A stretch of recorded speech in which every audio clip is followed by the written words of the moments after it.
आयजा पे पूरे घर में कोई यकीन नहीं करता सवाए असद और उसके पापा के।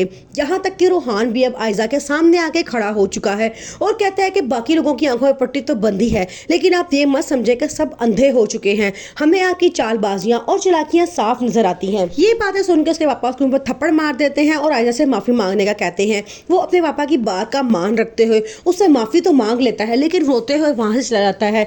फिर उसके बाद आयजा अनाया को धमकी देती है और कहती है कि तुम रूहान के साथ अब खुश रहने लगी हो, लेकिन तुम ये मत सोचो कि सारी जिंदगी तुम ऐसे ही रहोगी। अगर तुमने मेरी खुशियों की रास्ते में आने की कोशिश की तो मैं तुम्हारा घर बर्बाद करने में 1 मिनट नहीं लगाऊंगी। आगे से अनाया कहती है कि तो फिर आप क्या सोचती हैं कि क्या मैं खामोश बैठी रहूंगी?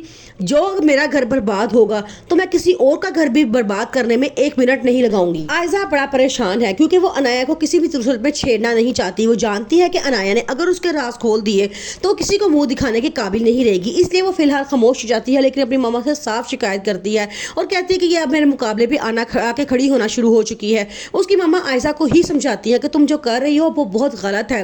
अगर सबको पता चल गया और तुम्हारी हकीकत सबके सामने खुलकर आ गई, तुमने सोचा है कि तुम्हारा क्या होगा? ये इमारत दौलत जिस पर तुम इतना अकड़ के बैठी हो, ये सब कुछ तुम्हारे हाथों से छिन जाएगा और तुम खाली हाथ रह जाओगी। लेकिन आयजा अभी फिलहाल इक़्तिदार के गुरूर में है, उसे कोई बात समझ नहीं आ रही। लेकिन आयजा फिलहाल इक़्तिदार के गुरूर में है और उसे कोई किसी की बात समझ नहीं आती। वो कहती है कि मैं अपना मकसद हासिल करने के लिए किसी भी हद तक जा सकती हूँ। यहाँ असद को इस बात पे भड़काया है कि जाके इशल के पापा से तमाम पार्टनरशिप खत्म कर दे। वो चाहती है कि उसका इस घर से हर तरह का ताल्लुक खत्म हो जाए ताकि वो कभी भी इस घर में दोबारा वापस ना आए। असद का ये फैसला सुन के आशिर बहुत परेशान है, लेकिन इशल उसे बहुत समझाती है और कहती है कि असद भाई का इसमें कोई कसूर नहीं है, इनको सारा कुछ आयजा भाभी ने ही सिखाया है और वो चाहती है कि किसी तरह तमाम रिश्ते तोड़ दिए जाए, इनको एक दूसरे के खिलाफ भड़का के एक दूसरे के सामने खड़ा कर दिया जाए, और उन्होंने ऐसा ही किया है। वो शुरू से इस घर में इक़्तिदार हासिल करना चाहती थी और अब आज वो बहुत खुश है क्योंकि वो अपने मकसद में कामयाब हो चुकी हैं। आयजा की मामा उसे वो समझाने की कोशिश करती है तो वो साफ उन्हें कहती है कि मेरे तरक्की की राह में जो भी आया मैं उसे रोनती हुई निकल जाऊंगी।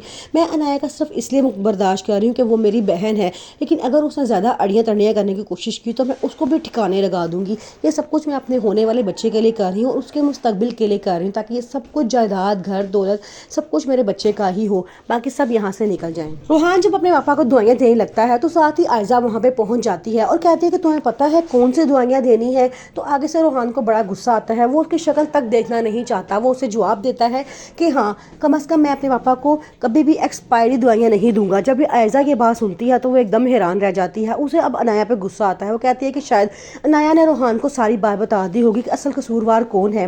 वो लड़ती बढ़ती अनाया के पास पहुंच जाती है, जिससे अनाया उसे कहती है कि मुझे क्या ज़रूरत है मेरी बहन को बदनाम करने की, मैंने रूहान को कुछ नहीं बताया, उसका खुद ही ये सारा कुछ अंदाज़ा ही है।